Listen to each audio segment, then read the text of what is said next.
session for Tuesday, February the 26th, 2019. And instead of an invocation this evening, we celebrated Lynn Haven for the second time the Black History Month, and tonight our theme was the migrations of our Black ancestors. Maya Angelou, I Know Why the Caged Bird Sings. The free bird leaps on the back of the wind and floats downstream till the current ends, and dips his wings in the orange sun rays and dares to claim the sky. But a bird that stalks down his narrow cage can seldom see through his bars of rage. His wings are clipped and his feet are tied, so he opens his throat to sing. The caged bird sings with fearful trill of the things unknown but longed for still, and his tune is heard on the distant hill, for the caged bird sings of freedom. The free bird thinks of another breeze, and the trade wind soft through the sighing trees, and the fat worms waiting on a dawn-bright lawn, and he names the sky his own. But a caged bird stands on the grave of dreams, his shadow shouts on a nightmare scream. His wings are clipped, and his feet are tied, so he opens his throat to sing.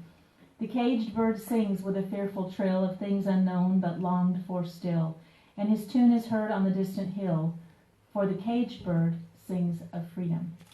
If you'd stand with me for the Pledge of Allegiance. Thank you. I pledge allegiance to the flag of the United States of America and to the republic for which it stands, one nation, under God, indivisible, with liberty and justice for all. Thank you. You may be seated. At this time, the city manager has asked to have just a moment for a special presentation. Kaylee, come up front, please.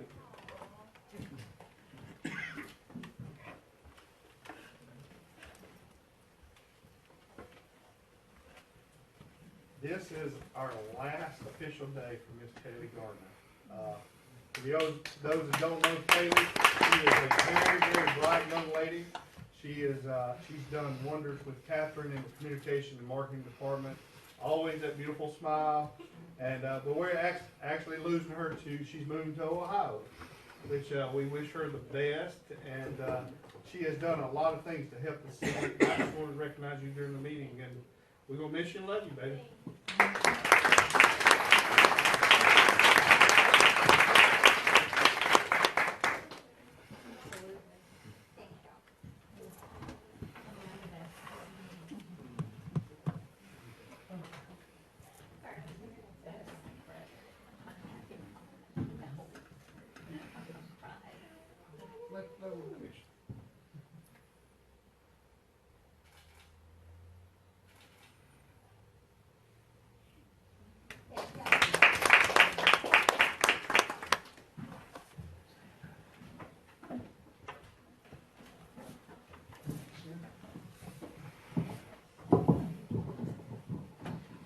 At this time, we go to item number 3, which is the mayor's report.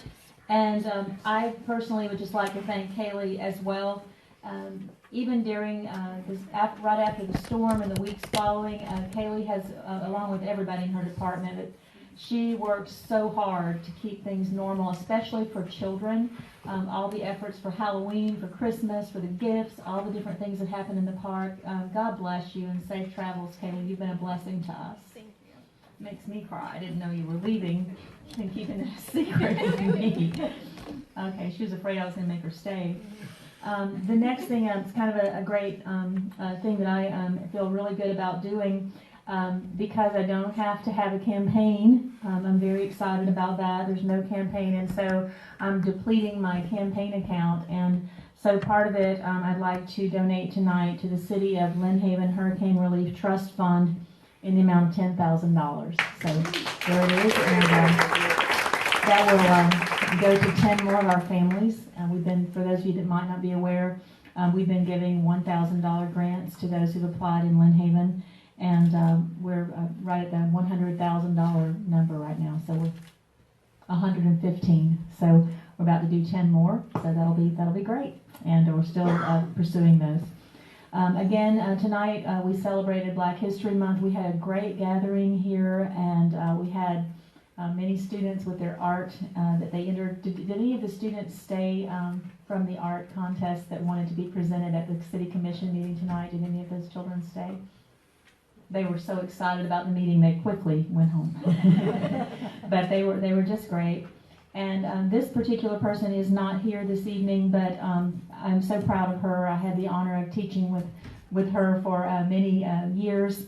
And this is Yvette Griffin, and I don't know if you noticed or not, but she was a Mosley teacher, and she's retired now, lives here in Lynn Haven, and she was named the 2019 Teacher of a Lifetime for that award, and I'm so proud to be her friend and to have known her all these years. So congratulations to Yvette, and I hope that she might be listening to this exciting meeting by computer, wherever she is. The next thing that I just wanted to give you a few items that have taken place in over the meetings that I've attended. I did meet today with the city manager and some of the representatives from FEMA, and he'll be telling you some more about that meeting. I had the opportunity to sing the national anthem the other night at the Beach Chamber of Commerce Awards Banquet, and I'd spoken about this earlier. All of us have those opportunities when we realize that we all have moments that we are not as strong as we think we are. And having sung that song probably 100 times in my life, stood in front of about 1,200 people in complete silence and sang the first line and then couldn't remember another word. So that was an experience that I wouldn't want anybody to go through. I did get through it with phrases from the song, and the guy holding the American flag, I noticed his head turn ever so slightly as I was singing. But anyway, I had an opportunity to meet with our Congressman Neil Dunn, who did a very brave thing and reached across the aisle in a bipartisan way and brought Congresswoman Debbie Wasserman Schultz with him. And we met with all of the mayors, and we had quite an interesting discussion about how it was going to take votes from both sides to get the disaster relief bill passed, and we are continuing to work on that. So I am very proud of our local district representative, Congressman Dunn, for reaching across the aisle. Sometimes that's not popular with constituents, but he did it, and I think that's the way to get it done. So congratulations to him for what he did. We had our second cleanup day on New York Avenue on February the 16th. We had about 150 people here helping us clean that street, rake the ditches, clean out the culverts, try to get the water flowing. And I was very impressed with everyone who came. We had a lot of our Canadian visitors from the beach who came to help us. We had church organizations, and once again, we had the United Cajun Navy here helping us. So I thought that was wonderful. I've done some interview with Channel 7 as they did the demolition of the building, where the police department and several of us sitting here were during the storm, and it makes me breathe easier for that building to be gone and out of sight and not see that pile of rubble. So that shows that we're making progress. My favorite item that I would report to you tonight is I did an interview with Nisa Wilkins. She did a special on the hurricane rescue dog Buddy, and she's informed me that that feature film is going to be entered in the Associated Press contest. They were so pleased with it. So Buddy may get national recognition. I was very excited about that and bring us some more attention. So at this time, it is my honor if I could ask for Kendall Jeter to come forward. And if you brought family with you that you would like to bring with you, or your teachers, Kendall, whoever makes you feel comfortable to come forward. And I have a very special proclamation for Kendall. She is a Mosley High School student. Her principal, Brian Bullock, is here with her, and her teacher, Nicole Miller. Hi, Kendall. You can just face, if you would, just face them, and then they can take photographs of you, and I'll bring this up and present it to you in just a moment. I'm reading a proclamation. Whereas Kendall Jeter, a 17-year-old student at A. Crawford Mosley High School, demonstrated great bravery and quick thinking on September 24th, 2018, while stopped at a light on Thomas Drive, and instinctively knew that something was wrong as she watched cars in front of her go around a stopped car at the front of the light. And whereas Kendall pulled closer to the vehicle and noticed that the driver's head was resting on the steering wheel. And whereas Kendall put her car in park and got out to check on the female driver and found her unresponsive and her car still in drive. And whereas Kendall instinctively put the unresponsive driver's car in park and pulled the woman out of the car. And whereas Kendall's training in CPR helped her to react in a life-saving manner and checked the airway of the unresponsive driver and immediately began to administer CPR. And whereas after administering CPR for nearly 6 minutes, that's a long time, the woman gasped and was revived seconds before the paramedics arrived and took over. Now, therefore, by virtue of the authority vested in me as mayor of the city of Lynn Haven, and on behalf of the City Commission and all citizens of Lynn Haven, I, Margot D. Anderson, the mayor, do hereby declare February 26, 2019 as Kendall Jeter Day, with respect and gratitude for her life-saving measures and courage. In witness whereof, I do hereby set my hand and cause the seal of the city of Lynn Haven to be affixed this 26th day of February 2019.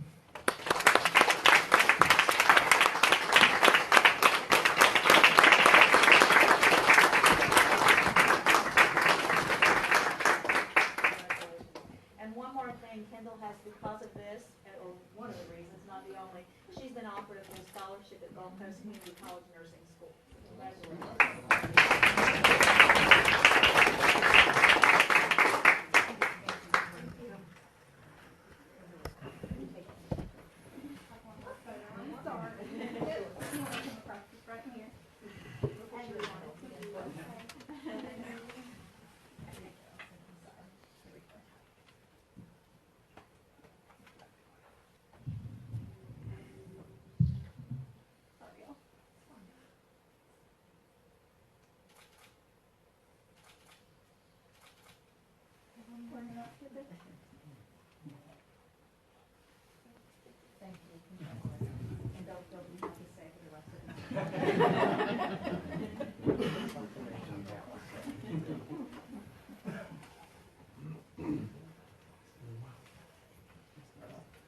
Doesn't that make you feel good to know that we have young people like that in this neighborhood right here in Lynn Haven?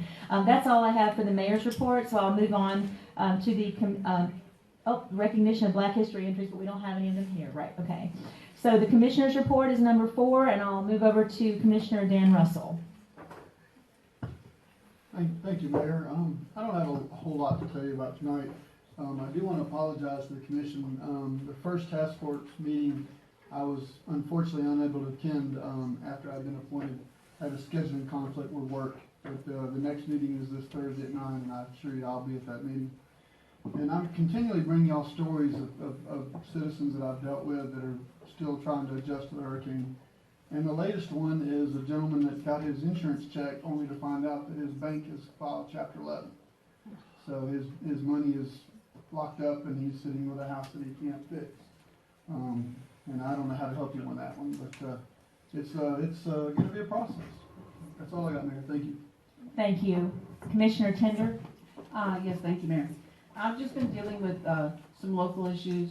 A gentleman over on Rhode Island, I don't see Bobby Baker, but I think it's been taken care of with a ditch over there. I've been receiving a lot of questions about the senior center and the library, and I'm just reporting what I'm told and telling them it's going to be a while.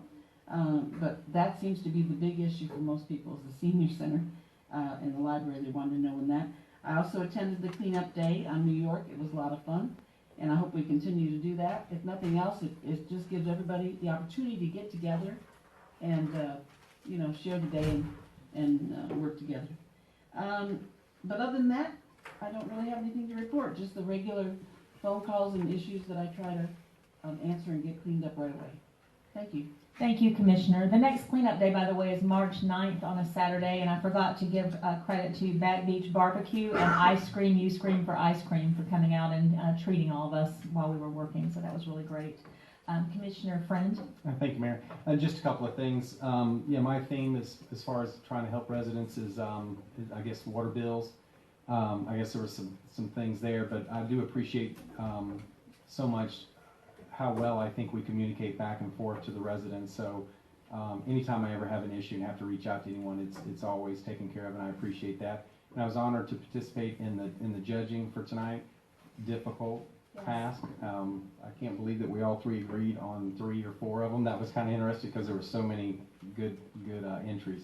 But that and the wins the last run. That's also my second largest question for the last couple of weeks, is when can I keep putting, when's the last day I can put stuff out? Because I think the other municipalities and county are starting to post some dates and they're getting confused with our dates. But again, I appreciate the communication. I think we do a good job of trying to communicate to the residents.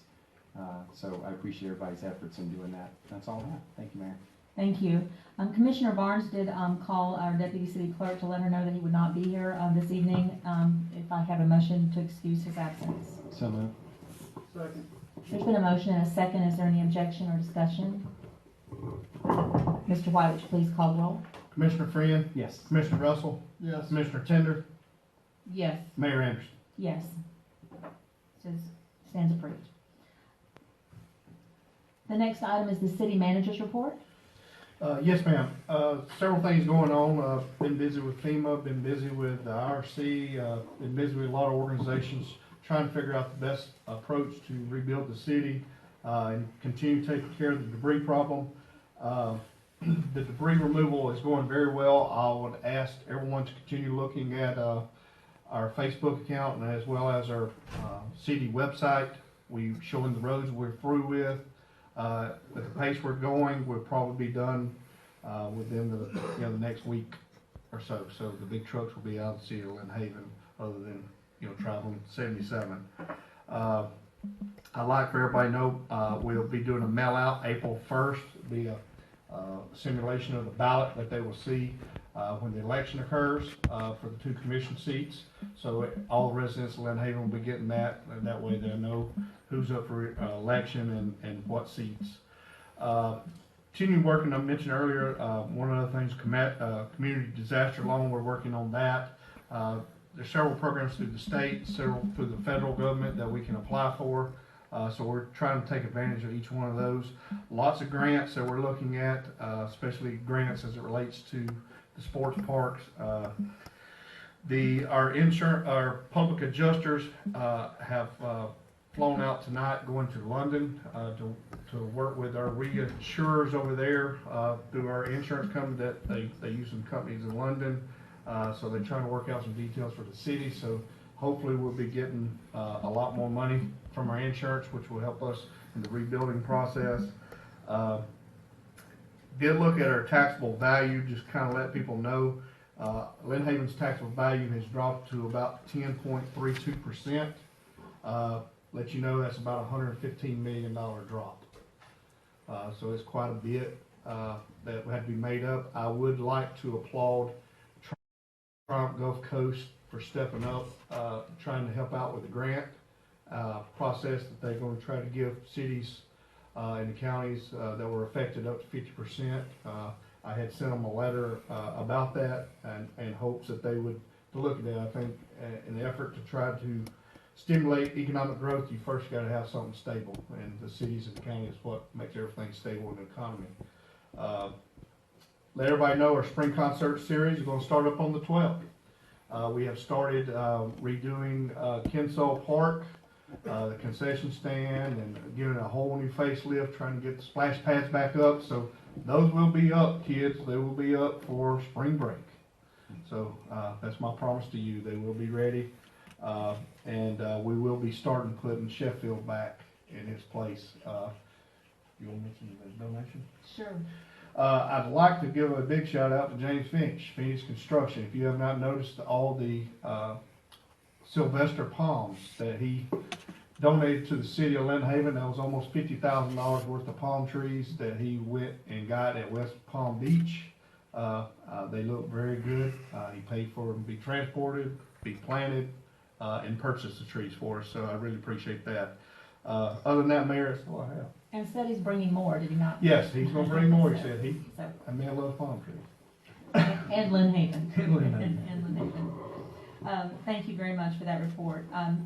Item number 6 is the attorney's report. Mr. Albritton? Mayor, at this time I have no report. Did you want to mention this? You wanna mention this or you want me to mention? Go ahead. Since You did it. You did it. Go I'll ahead. mention it. As it pertains to the Marina Island and the rail recycling, we've been working with the Marina Island folks to obtain the due payment to the city of Lynn Haven today. They presented a check to Lynn Haven in the amount of $23,879.44 related to that. So thankfully we were able to work together and make some progress on that one issue. And I congratulate you on that. Thank you very much. Thank you very much. At this time, was that all you had? That's all I have. At this time, we move to item number 7. This is public commentary. If you have been here before, you know that as we go through the agenda, that I do give opportunity for the public to comment on each of the items on the agenda. But if you have something you'd like to comment on either in advance or something that's not on the agenda, you're welcome to speak at this time. We ask that you try to limit your comments to 3 minutes, but if you have a prepared statement and you need a little longer than that, no one will cut you off. So is there anyone who would like to speak? Mr. Robitaille? Shall I speak from here? Absolutely. Madam Mayor. A couple things, about as fast as I can. First, Madam Mayor, I want you to slow down. We appreciate all you're doing, but try not to work yourself into an early grave. I appreciate that. And I spoke today with Mr. Peter, and he's over by my house. And he thinks Mr. White's just the best thing since white bread. No pun intended. And another thing is, I'd like to know what the status is of our chief of police. I've heard varying stories. What's going on right now? Would you please tell me what the status is? Who's our chief of police? How is it? This, that, and the other thing. Sure, I can do that if you like, or, okay. Ricky Ramey is our acting chief of police, and because of the manner in which Chief Reamer is retiring with the state regulations, and he is still sort of the chief officially with the state of Florida, but as of May the 10th, is that correct? Chief Ramey will be sworn in officially, but he is the acting chief right now. Okay. Does that help? That's part of it. Okay, Then it was the city manager that selected our next chief of police. yes, it was. And has any thought been given to raising the chief of police to the executive level? I mean that the chief of police reports directly to the commission. Commission selects the chief of police through a search of qualifications. And you see, you have to understand this. He's the only one official in this town that supervises people that carry guns. And that's an awesome responsibility. And I think he should be up on the executive level, a consummate with pay, of course. It's an And I'd like you interesting to point. consider that for the future. And the final thing is, this thing about it's cut off on Sunday for the pickup and getting it out to the curb, that did not sit well. That did not sit well in my neighborhood. And I realize and I understand completely the reason for it. But I think perhaps a little more finesse, a little more be part of the community type of thing, because right now they're trying to pick up the mess in New Hampshire, and they're not doing a very good job. And people are going, see? That's what I mean. So the next time when we do something like that, perhaps a little softer approach than a dictate. Thank you, Thank Mr. Robitaille. Is there anyone else? Yes, Mr. Schultz.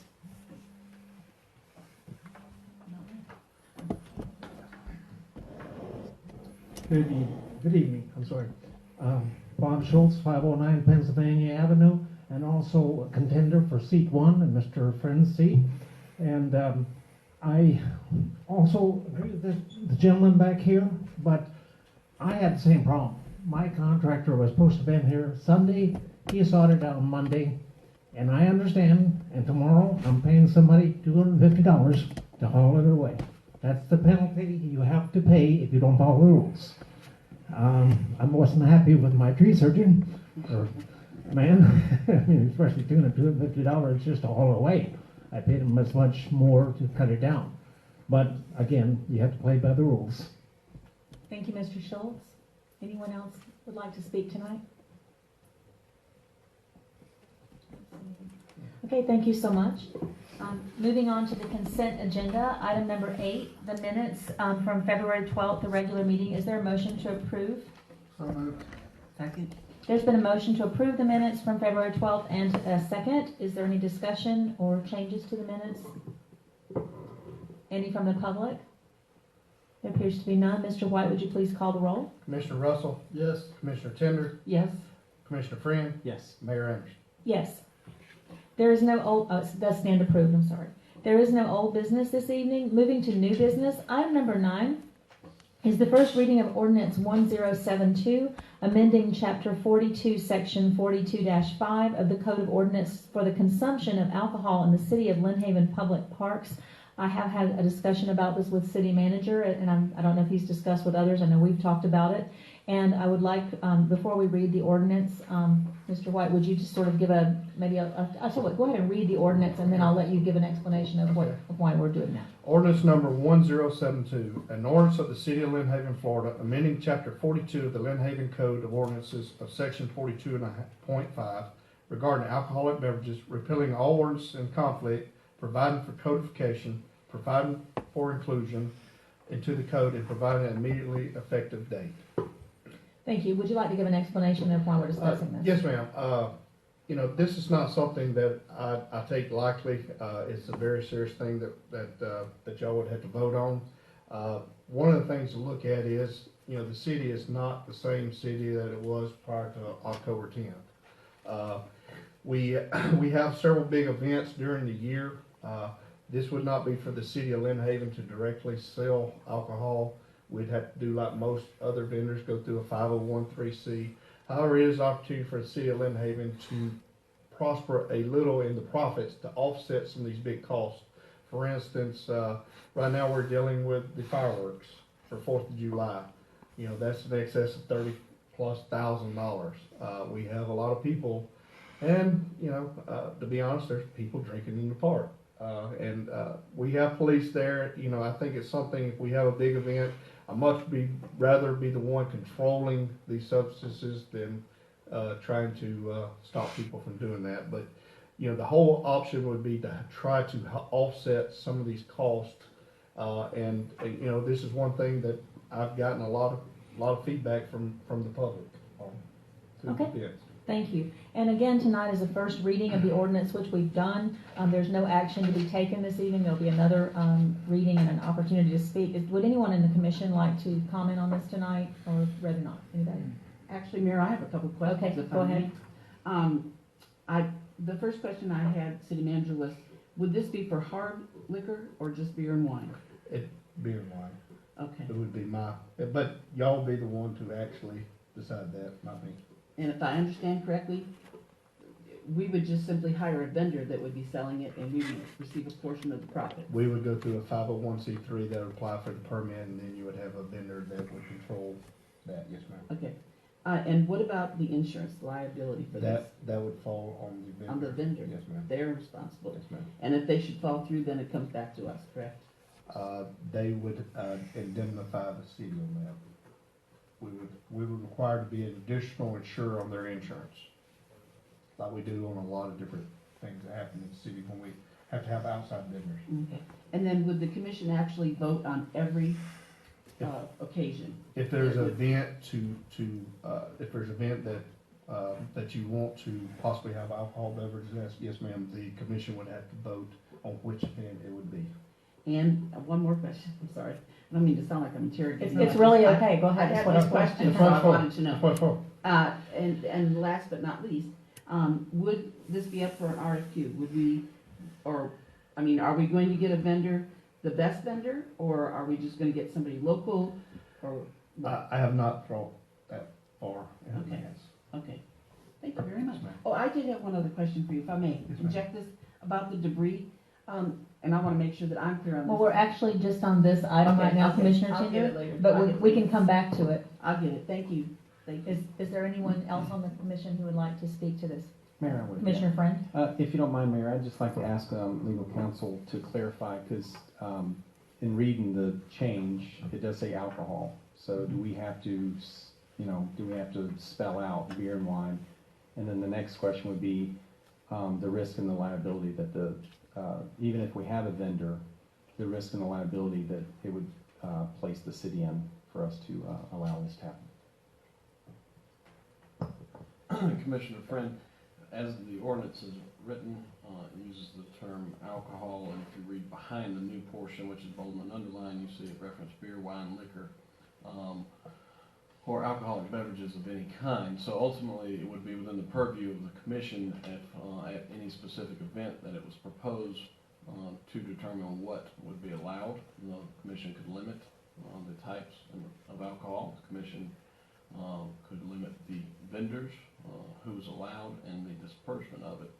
If the city of Lynn Haven itself was going to be distributing alcohol, obviously that exponentially increases liability. But if you go through a qualified vendor, you obtain and you require them to have the insurance policy limits that would be requisite for such an event, and name the city as an additional insured, it limits the exposure that the city has. Obviously, the city has certain immunities in certain cases through sovereign immunity and other items that may or may not be applicable depending on the factual circumstances, but you severely mitigate if you go through the process of hiring a qualified vendor, requiring them to have the appropriate insurance level, and making sure that the city's named as an additional insured, so you would mitigate your exposure.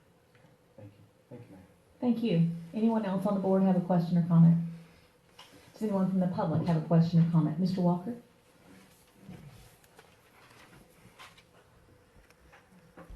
Good evening, Rich Walker, 1106 Michigan Avenue. Just for clarification, you're right, this has got ramifications that can spill all over. It's tip of the iceberg. Just from a casual observation, it rescinds a lot of rules that are city-made, and they're not specifically put in here. For example, you have a open bottle rule in the city streets. The parks are very close to the city streets. Somebody walks in there with an open drink, would our police be? They're probably not going to be that tight, but this is what's going to happen. It looks like we're not giving permission for people to drink. That's not what you're after. I'm glad we're getting some interpretation here. One of my problems here is, will the vendor be licensed by the state? For example, when we did the block party, we had a vendor. He's doing exactly the way you said it. That's the way it should be done. They had to get a license, a day license, to the license. Right. That puts them in responsibility, okay? If they sell to a minor, the word sell to a minor, or a minor gets drunk, or somebody gets drunk, the bartender is usually held liable. The person that sells it is held liable. If the city is going to be the honest of this, then the city is going to be kind of liable there. For example, if that person's drunk and drives out on the city street and kills somebody, usually the bartender can be taken up on manslaughter. So what I'm trying to suggest here is this is really deep and licensing, and you've got to really search out every avenue to protect the city. So if you're looking at it, and it looks like you are, I like the explanation, but just be aware of the ramifications that we had when we did the block party. Be very careful. Thank you. Okay. Is there anyone else who'd like to speak? Mr. Robitaille?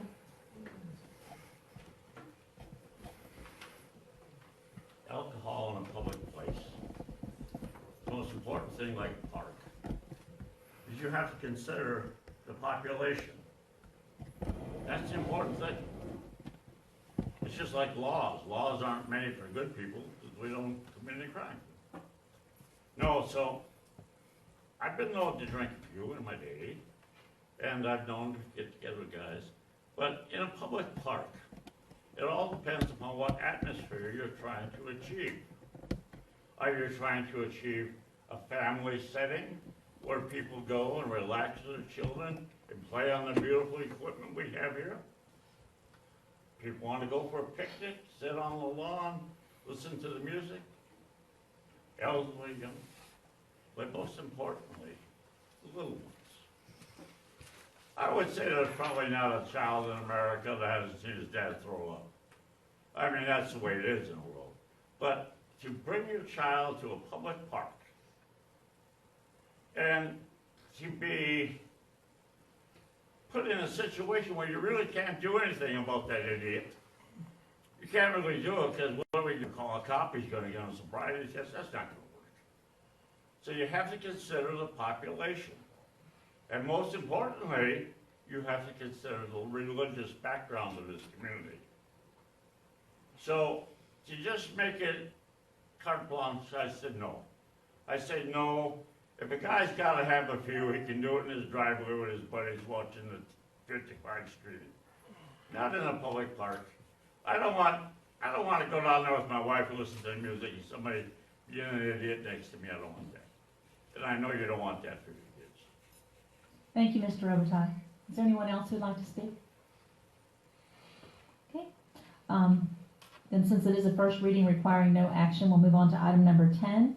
This is the first reading of ordinance 1073 prohibiting smoking in public parks. Would you please read the ordinance, Mr. White? Ordinance 1073, an ordinance of the City of Lynn Haven, Florida relating to electronic cigarettes, prohibiting the use of electronic cigarettes at all locations on city property where smoking is presently prohibited, providing for codification, providing for severability, and providing an immediately effective date. Thank you. Would you like to offer some explanation with that as well?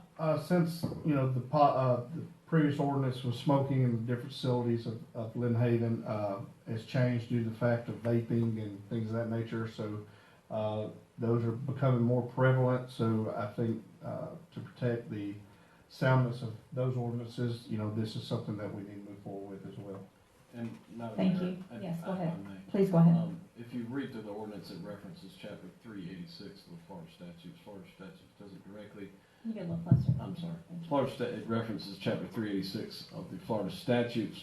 And essentially what it is running parallel with Florida statute 386. Vaping is not addressed in the Florida statutes specifically, so this allows us to work parallel with the Florida statutes and prevent the word smoking, traditional, what we could think of as traditional smoking is prohibited by Florida statute. It also allows us to prohibit vaping in the same respect and same scope as the Florida statutes under chapter 386. Thank you. Anyone else have comments or questions on the board about this ordinance? Anyone from the public? Yes, Mr. Schultz. Thank you.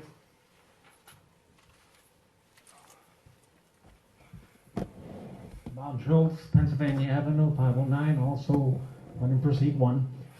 My question is, you said public parks, brings to mind down there close where I live, Porter Park. Is the walking bridge, the fishing bridge, do we own that? Is that part of the park? Yes, it is. So from what you're saying, there could be no smoking, no vaping on the bridge also. That's gonna be a problem. You got a lot of fishermen. No, again, this ordinance pertains specifically to vaping, but it follows chapter 386 and those rules and regulations. And I would suggest that you defer to Florida statutes 386, chapter 386, as it pertains to what is and is not allowed. It does not expand the City of Lynn Haven's authority beyond Florida statutes. It essentially says that vaping is now included with these definitions to go along with the rules and regulations of Florida statutes, chapter 386.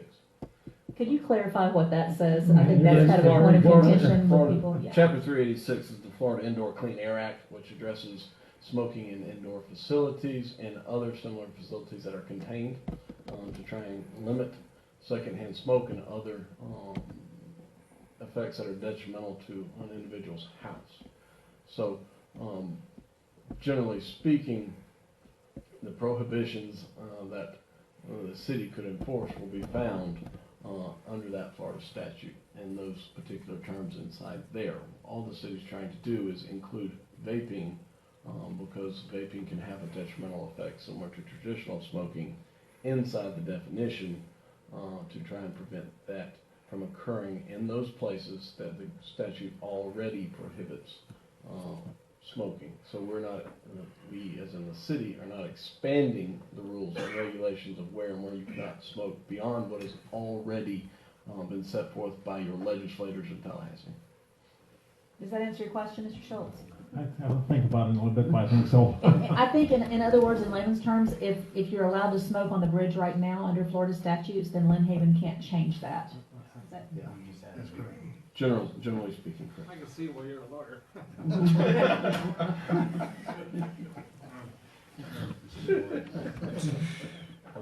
Is there anyone else who would like to ask a question or make a comment on this particular first reading of an ordinance? Okay, we'll move on then to item number 11.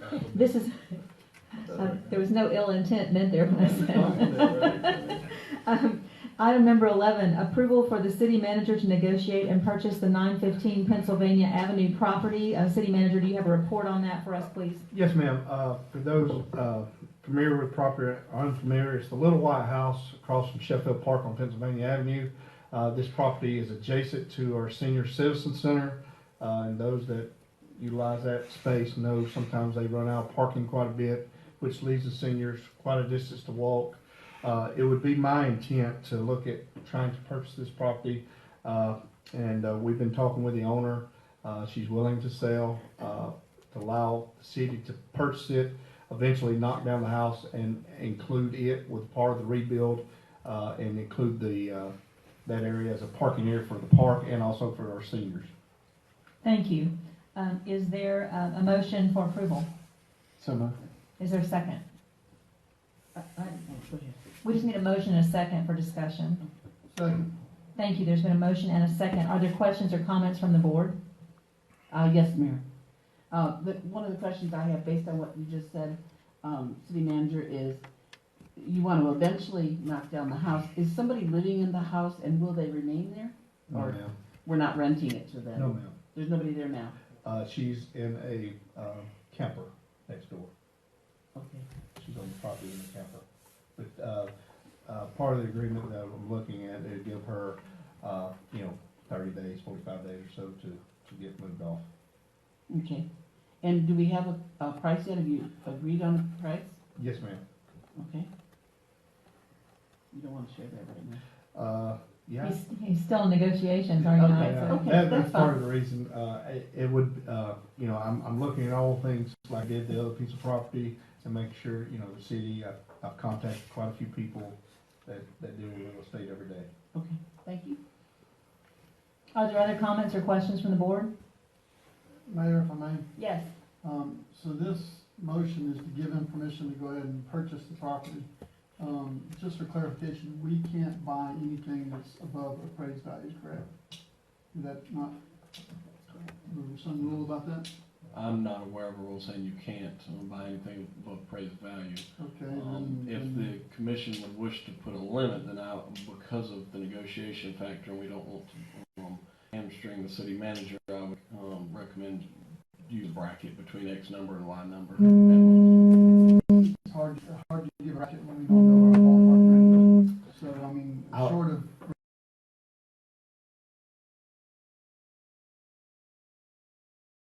and She's agreed to $100,000. Other comment, question? Okay, from the public? There could be none. Mr. White, please call the roll. Commissioner Friend, Yes. Commissioner Russell, yes, Commissioner Tender, Yes. Mayor Anderson. Yes, and so it stands approved for you to negotiate and purchase. And if I could make a comment about this, I think that if you notice sort of the trend is just trying to fill in a large square there around the park and, think for the future with the property we have. And I think it's a very far-sighted plan, and I really like the direction it's going. So, thank you. Item number 12 is the discussion and possible approval for the removal of debris from private property due to Hurricane Michael. Mr. White, could you maybe give us a little report, and then I'll ask for a motion? Yes, ma'am. The private property debris removal is a process of where the city can ask FEMA to allow us to go on properties that do qualify to allow us to come in there and take off the property, the debris off the property, and/or demolish a facility. It would fall under the same rules as the 75-25 rule right now. However, there are a lot of caveats, and each one will stand on its own merit. We would go through Tetra Tech, which is our consultant. They would deal with the homeowner and deal with their insurance to see how much insurance, because FEMA will not allow you to double dip. If their insurance pays for part of it, that will have to come off. So they would make sure we stay in the guidelines. What I'm asking to do today is there is a lot of property after going through the process of cleaning up the city, a lot of people do see a lot of homes that have not been touched, property that has not been touched. These are only gonna be issues that the city has to deal with later. It'd be under my, judgment to you is to allow, us to ask the FEMA to allow us to enroll in the, public property debris removal and see if we could use this as a mechanism to help clean up the city, And it does include, commercial property as well. if they do allow it. Yes, Okay, ma'am, if we ask. thank you. And just a clarification for anyone with the public not familiar with 75-25, that after the 45 days where FEMA would be reimbursing at 100%, that is the guarantee right now that FEMA would reimburse at 75%, with the state picking up 12.5% and the city picking up the other 12.5%. So that's the figure that he was referring to, if you're not familiar with that. Anything else you want to add, Mr. White? Okay, is there a motion for approval for us to move forward with this process of removal of debris from private property due to Hurricane Michael? So moved. Second. There's been a motion and a second. Now, are there questions or concerns from the board?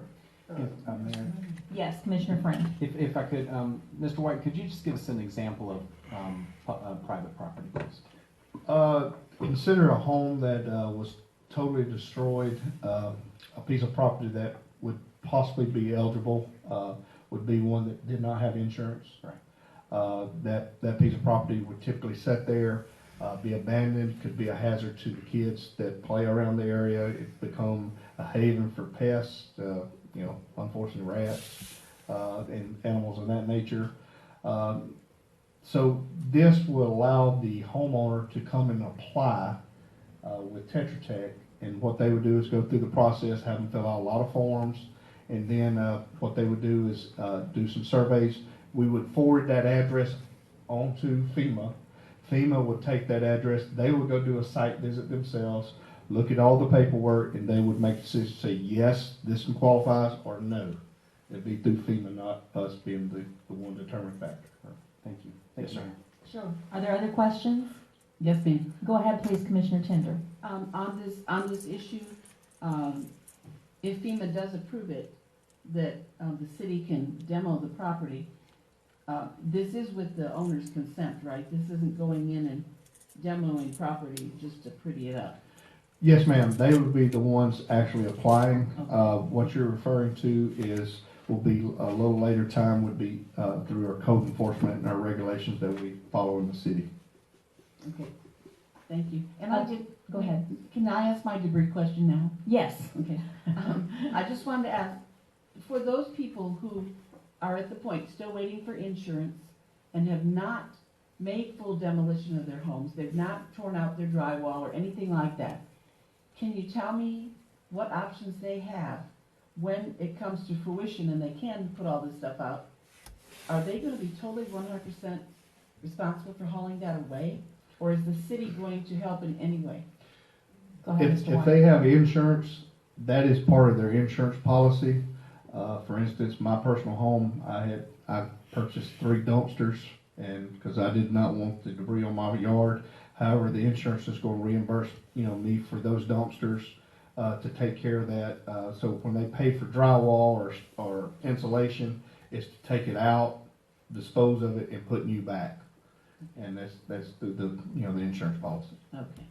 So technically, we will not be picking up any debris? No, ma'am, that's part of that would be more part of their recovery. A lot of this debris is debris that fell off homes, Right. limbs, that's the things we need to be picking up. A lot of actual demoing type homes, that becomes more of an insurance issue. No, I understand. I'm just trying to make it very clear. Yes, ma'am. Any debris sitting alongside the road now, whether it's trees, contracting materials, cement, whatever it could be, is the owner's responsibility. That's Is not that- what he said. No, ma'am. Okay. If Other than FEMA and what we were just Well, talking about. yes, ma'am. If my home was destroyed and I'm still waiting on insurance, Mhm. I need to wait. When the insurance pays, when they pay you that claim, Right. they're actually paying for you to gut that home. They're paying for that debris to be hauled off, and they're paying for it to be put back. That does not become, in my opinion, and the way FEMA looks at it, is a issue for us to have to pick that type of debris up. No, I could. Now, concrete, that's a different thing, I have not seen a lot of busted concrete due to the wind. That's part of demo, the concrete area. I think they need to pick up their concrete themselves. The city doesn't, that wasn't caused by the storm, that's because they decided to build on or, add on. So that's part of, as well, in my opinion, insurance, claim. Okay, thank you Yes, very ma'am. much. Are there other comments or questions? Yes, Commissioner Mayor, Russell? if you don't mind, getting back to the point, the 12.5%, is it the intent of the city to bill the property owner for the 12.5%, or is that gonna come out of our general fund? I think that would be something that we need to look at once we just find out how many homes, that actually qualify. Because not every home will qualify for this program, and it could be just a few, and it could be a lot. I have no idea. That would be my fear, that if we don't state that we're gonna have to have the property owner pay for their percentage, that it's gonna be, it could be a mess for the city. It could be Yes, sir. a rather large bill. But we will know that. And I think Mr. White, if you'll allow me, Commissioner Russell, in some of the discussion that was held today, I think that we'll know more about how many homes are involved once FEMA begins to take the applications and they begin to do the inspections. It's not something that'll be ongoing for months and months and months. It'll sort of be, and it can be something that we can discuss at that time and make decisions about. Is that not correct, Mr. White? Yes, ma'am. One other question, if you don't mind. Sure, go ahead. Is it just gonna be for property that has houses on it, or is it gonna be vacant lots that have trees down? That will be a decision Tetra Tech works with FEMA on. The city will, I'll probably have a place for them, and one of the areas I'm looking at is for the systems to come in possibly to the fire station. I hadn't explained this to the fire chief yet, but that's one of the only buildings we have left. But I want our citizens to be able to come in and talk freely and be in private. And, because, this has to deal with their insurance, it has to deal with their personal information, and, we need to keep that, privately. Any other discussion? Are there any questions or discussion from the public on this matter? Yes, Mr. Robitaille? This is a real sore issue for us in our neighborhood. Okay, please go ahead. Well, on the corner of Main and 19th Street, right across from each other, are two of the biggest fears we've had in our neighborhood, and that fear is abandonment. Nothing will ruin a city faster than abandonment. What does that mean? That means they haven't got any equity in the first place, don't have any insurance, living from paycheck to paycheck.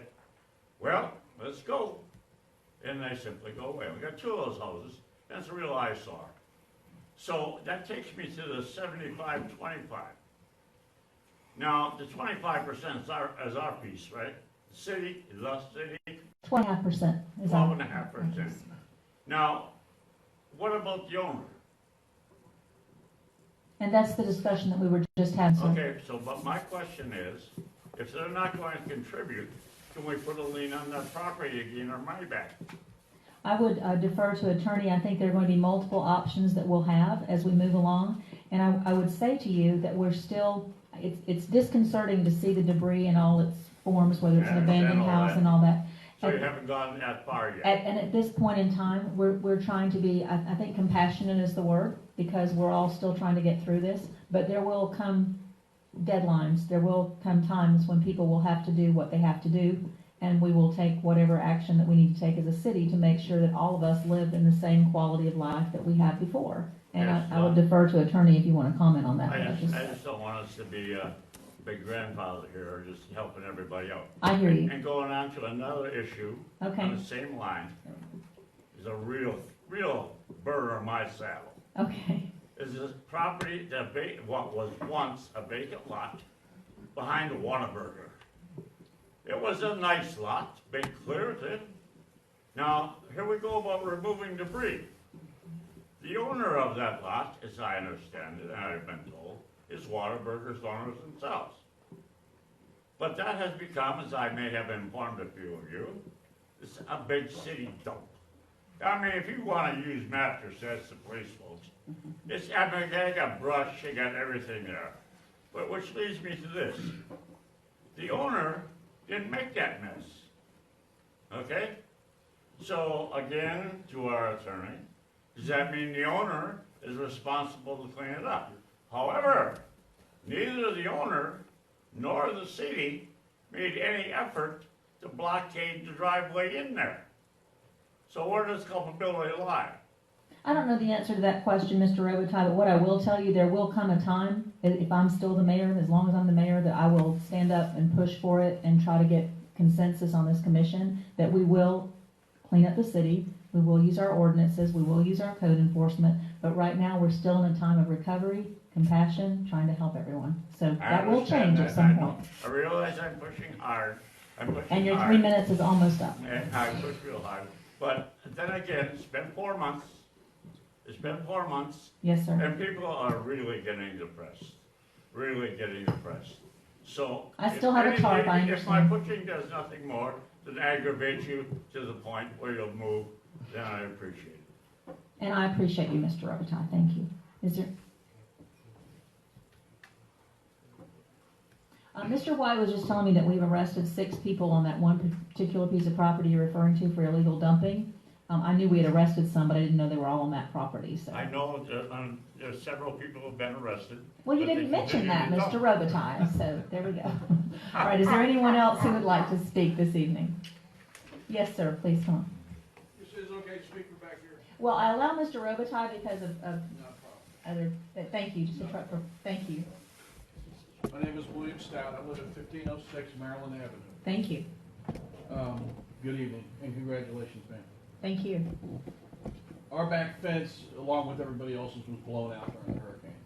When we heard that the 17th was the drop dead date for the pickups, I made it a point to rent a trailer to get my fence pieces and parts all up and stacked neatly in my front yard, along with the other debris. Yesterday morning, a code. May I go back, 17th was the last day to put it out there, that was not the day for, okay, Yes, and not it was the, out. okay, So I'm thank saying you, On that, before that date, everything was out. go ahead. Yesterday, a code enforcement officer showed up at my house and said, we're not gonna pick it up.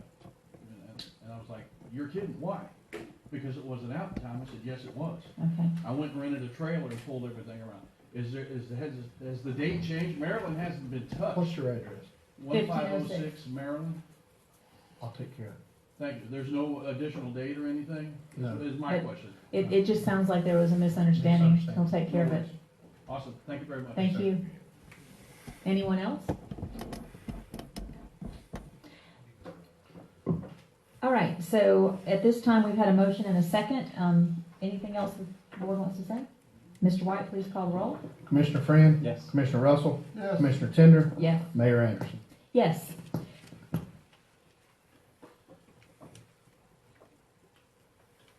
It's not on the agenda? Okay. Mr. White needs to add, a resolution. Is this gonna need a vote tonight? We can't add it. We have to wait. We do need to wait. Is that the PBDR No, No, that's, this would require a vote, so we have to advertise that, don't we? I'll defer to your that's one opinion. we'll throw a I think letter we have to from the city. advertise that. Correct, because if we would take affirmative action on a policy decision of the city, I would have to recommend that the city include this on the next meeting's agenda. All right, thank you.